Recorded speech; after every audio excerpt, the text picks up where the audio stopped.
What? I don't even know how to react, because, like, it's a good move. But at the end of the day, all Yankees Twitter, Yankees fans are freaking out. And as you guys know, I survive off Yankee fans freaking out. Their tears is like the purest form of water to me. The Yankees have signed DJ LeMahieu to a 2-year, $24 million deal.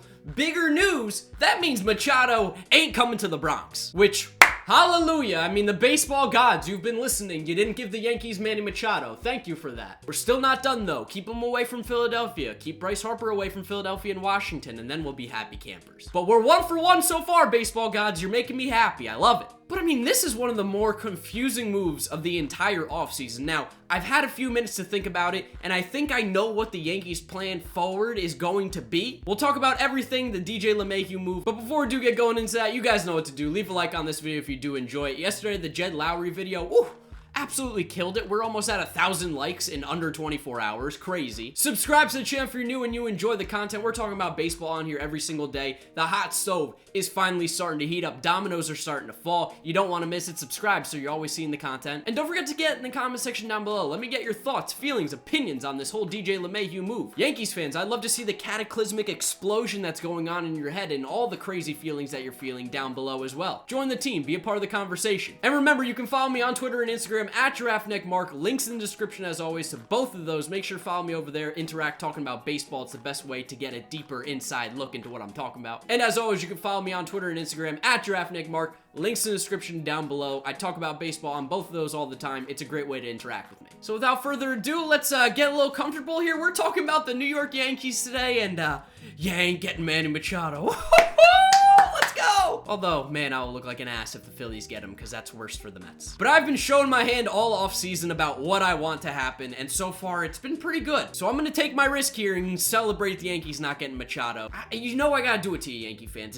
It's so much fun. Nah, but actually, DJ LeMahieu is probably going to be a good signing for the Yankees in the long term. 2 years, $24 million is really cheap for DJ LeMahieu. I could have seen DJ LeMahieu getting $14, $15, $16 million a year. I didn't think that was actually crazy. If you told me the Dodgers gave him 3 for 45, 4 for 60, I wouldn't have thought you're crazy. Seemed like it was going to be the going price for him. What makes this move with the Yankees so weird, besides the whole Manny Machado not going to be coming to the Bronx, not going to be wearing the pinstripes, but besides the whole Manny Machado fiasco, what makes this move interesting is how it reconfigures the New York Yankees infield. Because DJ LeMahieu is going to be your second baseman. He is a gold glover. He's one of the best fielding second basemen in all of baseball. He is going to be slotted in at second base. You ain't moving him around. So LeMahieu's now your second baseman. That leaves you with Torres, Tulowitzki, and Andújar. What do you do with those three guys? This is what I think that the Yankees should do. I think this is the way that they should roll. There's obviously no indication of what they're doing just yet. Of course, Cashman has come out and said that they got Tulowitzki to be their shortstop. Now, I think that changes. I think you move Gleyber Torres from second base over to shortstop, which is a position he is way more comfortable playing. I think Tulowitzki then gets moved to third base. He obviously still has a great arm, as we know he has a cannon from short. You move him over to third base, that throw's not going to be a problem for him. And the reason I think you move Tulo to third and you go Gleyber at short is because he's coming off ankle surgery, he has hip problems, he's a broken down man.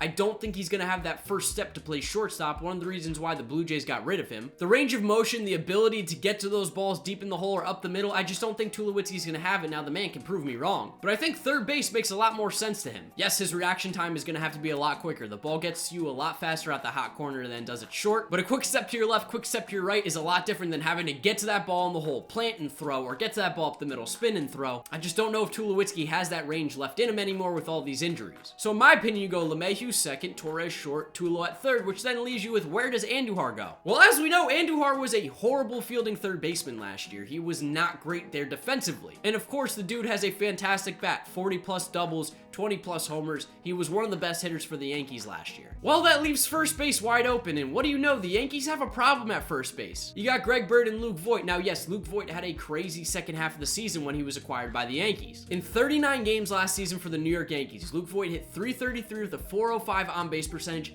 .689 slugging to give him an OPS of 1,095, 1095. 14 homers, 5 doubles, 44 hits, drove in 33 runs. Are these numbers realistic for Luke Voit, or did he just get a hot little stretch here? We don't necessarily know. When he was with St. Louis, he didn't put up those kind of numbers. Now, he only played in 8 games in 2018, so we're going to kind of throw those to the side. In 2017, he got in 67 games with St. Louis, hit 246, 4 homers, 28 hits, 9 doubles, 306 on base, 430 slugging, 736 OPS, which I think is more realistic numbers to expect from Luke Voit. Now, yes, of course, going to Yankee Stadium, his home run numbers are going to be inflated. It's a short porch in right field, short in left field. He's a big boy. He's obviously got some power, but I think you put Andújar at first base, or you at least try to teach him first base. Andújar proved over the entire season that he can hit, and I'm a big fan of Andújar. I don't think you get rid of the guy just yet. Now, here's what happens.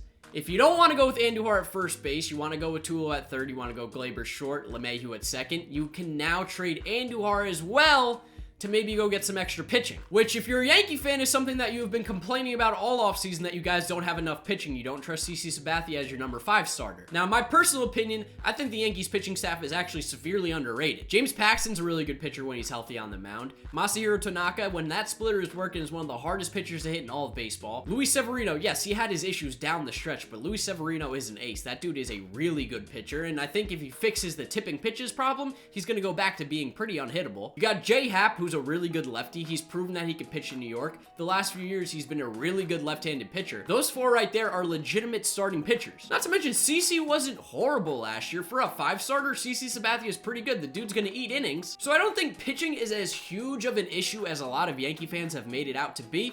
But you could then trade Andújar, maybe some prospects, to try to go after a guy like Corey Kluber, Trevor Bauer. I know Zach Greinke was talked about on the market earlier, but Zach Greinke didn't want to play in New York, so I can't imagine he's going to waive his no-trade clause to come to the Yankees. And you also never know about some other pitchers that are just quietly available on the market that the Yankees could go get. Trade Andújar. I don't think that's the right move to necessarily do, but hey, it's also an option. There was also talks about the Yankees wanting JT Realmuto to be their catcher earlier on in the season. Talks about Gary Sanchez being traded. Talks about maybe Andújar, maybe both of them. Well, with this super crowded infield now, Andújar could be on the move. Gary Sanchez maybe could be on the move for a guy like JT Realmuto. Now listen, do I think any of these moves are going to happen? No. I honestly have no clue. This is all speculation. I'm also a big fan of putting some crazy thoughts in Yankees fans' heads, like the idea of trading Andújar and Sanchez for JT Realmuto, because I know Yankee fans don't want to do that. But we remember what was going on with the Syndergaard talks earlier? Yeah, I want you to feel that now. Not to mention that there was talks when the Syndergaard trades were going on with the Mets, Yankees, Marlins, that Andújar, Sanchez, those guys could be on the move. So hey, it's not unrealistic. It could happen. Do I think it will? Absolutely not. I think you go with Andújar at first base, and if you don't go with him at first base, you trade him for some pitching. But hey, crazier things have happened. This offseason, as we have seen, has been an offseason of a lot of, whoa, what is happening? But this completely came out of left field, and I hate to use that expression in 2 videos in a row, but there was nobody talking about DJ LeMahieu to the Yankees. Not to mention, Manny Machado seemed to be a lock for the Yankees. Dan Clark Sports, oofa, you look like such an ass right now. The dude was telling people that they should delete their Twitter accounts. That's how confident he was Machado was going to be a Yankee. So I normally don't do this, but as I was editing, I was going to look back for the Dan Clark tweets talking about people deleting their Twitters because he was going to be right. Well, I go to look for the tweets, and I found out I'm blocked by Dan Clark for calling him out on his BS. Oh, Dan Clark, I win, baby, I win. Hate to see it. Really interesting move from the Yankees.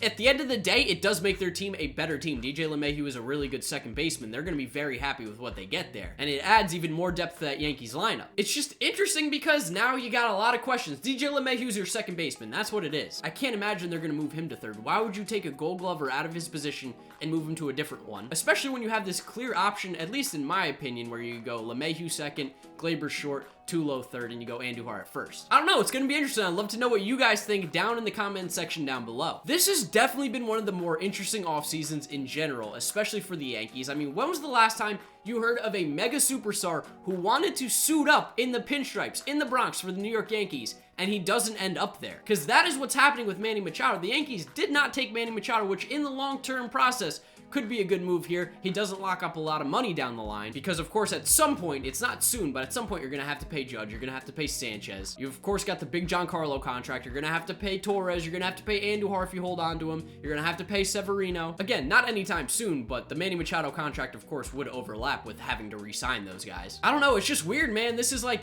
a new version of the Yankees. They got Giancarlo last year, which was huge news, and I fully expected them to get Manny Machado this year, and it just doesn't look like it's going to happen. So yeah, Yankee fans, I mean, what are your thoughts? Are you happy? Are you sad? I'm imagining you're pretty upset right now. I think a lot of you wanted Machado. But like I said, DJ LeMahieu is going to be a good player for you guys. He's going to help out your team. It's just, it causes a lot more issues right now than it does solutions. I'm interested to see what they do from here. And that's pretty much going to take us to the end of the video. I know I said I'm going to talk about Dozier. I honestly think that video is just going to come out late tonight. I'm going to throw it up on the channel. Whatever it does, it does. So if you're looking for my Dozier Nationals reaction, check a little bit later tonight. Just didn't feel right to include it in this video because there's so much to talk about with the Yankees. But yeah, make sure to get in the comment section down below. Let me know what you think about this move. Leave a like on the video if you did enjoy it. Best way to support the channel. And subscribe if you're new and you enjoyed the content. You want to see more of it. There's clearly more baseball news coming, and I'm going to be talking about it, so you don't want to miss it. And don't forget to follow me on Twitter and Instagram at GiraffeNeckMarc. Links in the description. Thank you guys for watching. As always, YouTube recommends you watch this video as well, as this is my most recent upload. So click through to either of these if you want to help support the channel. Thank you guys for watching. Yankees aren't getting Manny Machado. Hallelujah, the baseball gods are real, and I'll see you later. Bye.